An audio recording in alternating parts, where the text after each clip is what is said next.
Assalamualaikum warahmatullahi wabarakatuh. Waalaikumsalam warahmatullahi wabarakatuh. Ibu-ibu, di sini saya mohon izin, saya bukan bermaksud untuk menggurui ibu-ibu semua, tapi di sini juga saya masih belajar, ibu, masih banyak salahnya, masih banyak kurangnya. Baik.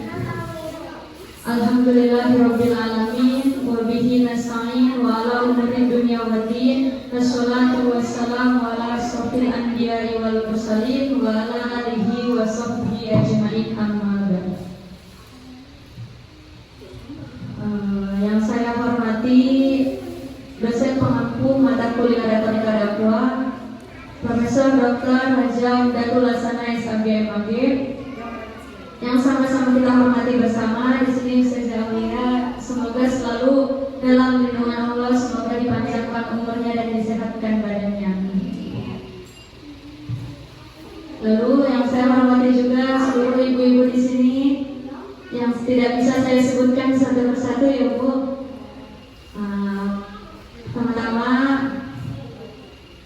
puji dan puji syukur marilah kita haturkan kepada Allah Subhanahu wa taala yang telah memberikan kita beribu-ribu macam nikmat. Nikmat di antaranya nikmat iman, nikmat Islam, serta nikmat sehat walafiat.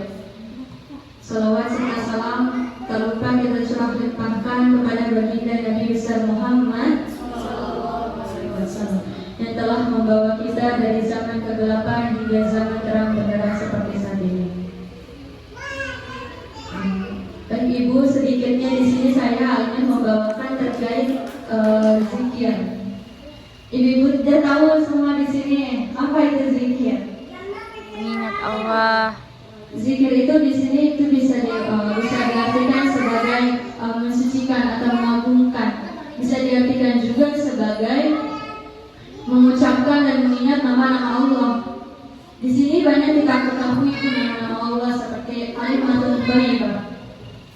Apa itu kalimatun thayyibah? Kalimatun thayyibah itu subhanallah walhamdulillah wa la ilaha illallah wallahu akbar. Lalu ada juga la haula wala quwwata illa billahil aliyyil azim. Lalu ada juga dengan mengucap istighfar, itu astagfirullah. Bu, kita diperintahkan kepada Allah. Allah telah memerintahkan kepada kita semua, telah memerintahkan kepada seluruh umat muslim untuk selalu banyak-banyak berzikir kepada Allah, untuk selalu banyak-banyak menyebut nama Allah, mengingat nama-nama Allah. Sebagaimana Allah telah menjelaskan dalam firman-Nya dalam surat Al-Ahzab ayat 41 yang berbunyi, A'udzubillahi minasyaitonirrajim. Bismillahirrahmanirrahim. Ya ayyuhalladzina amanu dzikrullahi dzikran katsir. Bagaimana mau kata Allah? Kata Allah berfirman dalam Al-Ahzab ayat 41 ini, wahai orang-orang yang beriman, zikirlah dengan menyebut nama Allah dengan sebanyak-banyaknya. Dari situ Allah telah menjelaskan, Allah telah memerintahkan kepada kita semua bahwasanya kita harus banyak-banyak berzikir kepada Allah. Lalu kemudian Allah juga telah menjanjikan kepada kita semua, kepada orang-orang yang telah berzikir kepada Allah, diturunkannya malaikat-malaikat Allah. Sebagaimana Allah telah menjelaskan juga dalam firman-Nya surat Al-Fussilat ayat 30. Artinya di sini Allah bilang, sesungguhnya orang-orang yang berkata Tuhan kami adalah Allah, kemudian tetap dalam pendiriannya, maka akan turun malaikat-malaikat kepadanya. Jadi janganlah kamu takut dan bersedih, maka bergembiralah atas surga yang telah dijanjikan kepada mereka. Nah, tadi sedikitnya terkait berzikir. Sekarang kenapa sih Allah itu memerintahkan kepada kita untuk selalu berzikir, untuk selalu banyak-banyak mengucap nama-nama Allah, mengingat nama-nama Allah. Nah, di sini ada beberapa fadilah atau keutamaan kita apabila kita selalu berzikir kepada Allah. Nah, di sini ada 5 keutamaan atau 5 fadilah apabila kita selalu berzikir kepada Allah. Ada yang tahu, Bu? Nah, yang pertama, agar mendapatkan ampunan dosa. pahala yang besar. Jadi di fadilah yang pertama ini Allah telah berbicara bahwasanya akan diampuni dosa dan juga ditambahkan pahalanya apabila kita selalu berzikir. Masya Allah, sudah diampuni dosa-dosanya, tapi ditambahkan juga pahalanya. Siapa orang yang gak mau seperti itu ya Bu? Semoga kita semua di sini tidak akan pernah menolak penawaran yang pertama ini. Lalu yang kedua, agar selalu diingat oleh Allah Subhanahu wa Ta'ala.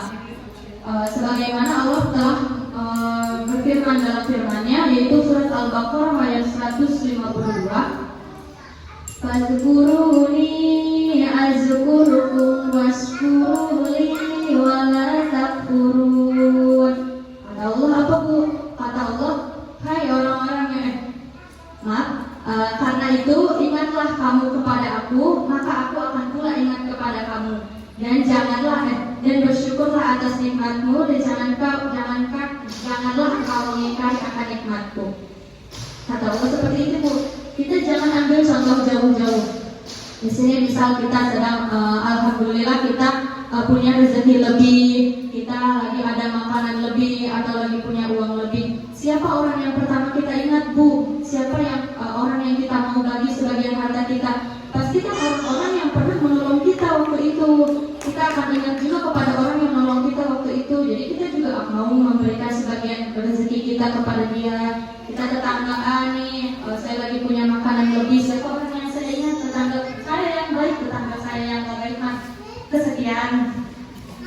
Lalu sebaliknya juga kalau kita sedang kena musibah, kita sedang merasa butuh pertolongan, siapa nanti orang yang bakal nolong kita? Yaitu orang-orang yang pernah kita tolong sewaktu orang itu butuh pertolongan kita.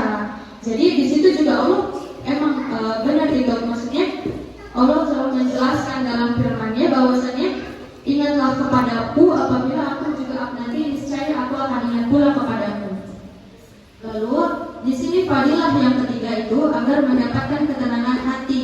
Apabila di sini hati kita sedang merasa gelisah, galau, merana, mereti sebagainya, hati kita sedang tidak tenang. Di situ apa yang kita perbuat pertama? Sebaiknya langkah utama yang kita perbuat yaitu dengan berzikir, dengan selalu mengingat nama-nama Allah, dengan selalu mengucapkan nama-nama Allah. Karena di situ Allah mengucapkan bahwasannya nanti dengan berzikir kepada Allah, dengan mengucapkan nama-nama Allah, insya Allah bakal diberikan ketenangan hati oleh Allah Subhanahu. Lalu yang selanjutnya, yang keempat di sini agar melebur dari sifat kemunafikan. Di sini dinuklir dari Syarah Kifayatul Adqiyah ayat 108 bahwasannya di situ disebutkan Rasulullah SAW pernah bersabda, zikrullah dengan ingat kepada Allah adalah ilmu keimanan, pelebur kemunafikan, pelindung dari syaitan, dan penjaga dari siksa neraka. Jadi zikir juga bisa menghilangkan kita dari sifat-sifat yang jelek. Zikir juga bisa menolong kita dari sifat-sifat yang buruk, dari sifat-sifat yang emang gak bagus. Insya Allah sifat-sifat yang jelek itu akan tergantikan apabila kita selalu berzikir kepada Allah. Lalu di sini yang kelima dan yang terakhir, fadilahnya itu agar tergolong sebagai pencinta Allah. Masih dalam syarah yang tadi, syarah Kifayatul Adqiyah, bahwasanya Rasulullah SAW pernah bersabda, tanda-tanda orang yang mencintai Allah itu orang-orang yang mencintai akan zikirnya Allah, akan zikrullah. Jadi sebaliknya, orang-orang yang juga tidak mencintai Allah, dia orang-orang yang membenci akan zikrullah, orang-orang yang jarang mengucap nama-nama Allah, mengingat nama-nama Allah, seperti itu. Nah, ibu-ibu tadi itu merupakan sedikitnya terkait berzikir, sedikitnya tentang fadilah-fadilah berzikir, keuntungan-keuntungan berzikir. Nah, dari situ dapat disimpulkan oleh kita semua bahwasanya betapa banyak manfaat-manfaat apabila kita selalu berzikir kepada Allah. Betapa banyak keuntungan-keuntungan kita apabila kita selalu menyebut nama-nama Allah. Nah, seperti itu. Jadi semoga kita semua di sini selalu dalam lindungan Allah Subhanahu wa taala. Amin. Selalu mengingat akan nama-nama Allah, selalu ingat akan zikir-zikirnya Allah. Semoga kita selalu diistiqomahkan dalam berzikir kepada Allah. Nah, mungkin sedikitnya dari saya seperti itu, Bu. Mohon maaf apabila saya ada kesalahan kata maupun perbuatan. Di sini saya masih belajar, kurang lebihnya mohon maaf. Billahi taufiq wal hidayah. Wassalamualaikum warahmatullahi wabarakatuh.